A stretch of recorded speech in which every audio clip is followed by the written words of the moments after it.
The Outer Worlds is the bread and butter of action roleplay games.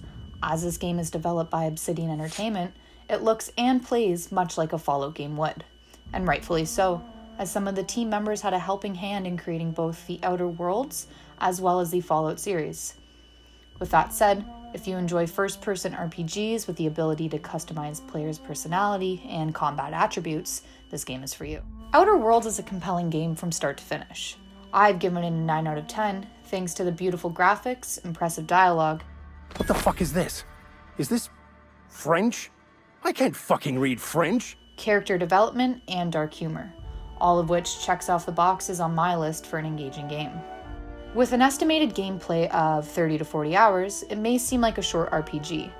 Although it is easy to rush through to the finish line, I'd recommend taking the time to explore, loot, steal, and enjoy what the game has to offer.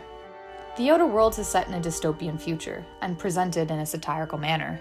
While not exactly an open-world game, there are explorable maps throughout several planets that players can find quests amongst the walled-in towns and cities on each planet. Players will be awoken from a 70-year cryogenic nap, finding themselves in the colony of Halcyon. Being awoken by Phineas Wells, you are quickly thrown into this world with plenty of survival and exploration tasks right from the get-go. A symptom of your sudden awakening in the future is the benefit of having tactical time dilation, which is Outer Worlds' take on Fallout's VAT system. TTD allows you to focus on enemy limbs and to dish out various attacks. Ironically, your player is as much of an outsider to this new world as you are, so take the time to explore and have fun. In Halcyon, there are 10 different corporations, all of which are overseen by the board. Traveling between planets and corporations, you'll soon realize that there is a pushback from the rebel groups against corporate greed. Throughout the worlds, propaganda and slogans are ingrained in the workers, which quickly proves to be quite amusing. It's not the best choice, it's Spacer's choice. The game highlights the good versus evil model, and it is up to you to choose how to play.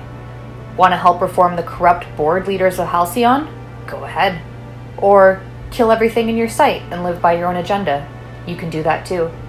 The choices you make along the way will introduce narrative twists and turns that will surely keep you on your toes. Just remember that your actions have consequences. If you're on a vengeful path, expect negative ones. You have a reputation for each corporation or group you come across, and your actions determine its direction. Reputation affects vendor prices, and a negative reputation instigates open hostility. While stealing will negatively hurt a reputation, if no one sees it, it's as if it never happened. So close a door and loot away. When it comes to the customization of how your player can interact, the options are plentiful. Aside from the customizable appearance features for your player, which honestly are rarely seen, there are physical qualities that can be customized throughout the game. The attribute, skills, and perk sections can all be tailored to your ideal setup. The skills will affect how your character interacts with the world. Whether or not you'll be an aggressive gunner or persuasive smooth talker is totally up to you. I'd recommend getting dialogue and ranged weapons to a skill set of at least 50 as soon as you can, and be sure to beef up stealth, tech, and leadership for easier and more involved gameplay. Perk points are given for every 20 skill points or every second level. This is another opportunity to customize your character. Some perks prove themselves more or less useful. For my first playthrough, I chose to focus my attention towards speech and combat skills. Now, what truly makes Outer Worlds such an enjoyable game is the careful consideration to dialogue and character development. I was pleasantly surprised at the varying conversational options given. Unlike most RPGs, even Bethesda's Fallout series, there is more to offer than the simplistic, nice, mean, and neither here nor there option. I found myself torn at times when deciding the fate of an interaction, or rather, if I allow someone to live or die.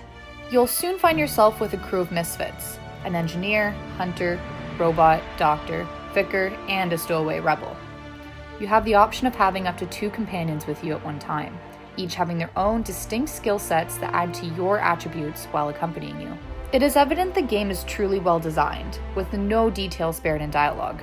Characters have their own conversations tailored to their specific personalities, and there is no recycling of dialogue. Rather, it is all unique and appears authentic, and ultimately adds a layer of realism to this game. Overall, The Outer Worlds is a fun, eye-catching, and entertaining RPG.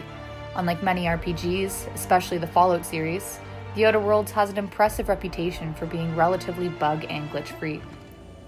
From start to finish, I came across maybe a handful of glitches that quickly sorted themselves out, and surprisingly, not a single bug in any of my quests. This is really impressive and makes gameplay seamless without any unnecessary disruptions. Ultimately, I scored this game a 9 out of 10, and while I love the bright and mesmerizing graphics and character dialogue, at times the game felt too easy. Now, it is possible to simply ramp up the difficulty to hard or supernova, although the game was designed for normal play. I myself am more story-driven than combat. However, I would have enjoyed a little bit more of a challenge at times. Obey your supervisors, take your vitamins, follow your corporate-mandated grooming rituals, and rest assured with the board on your side, there is nothing to worry about.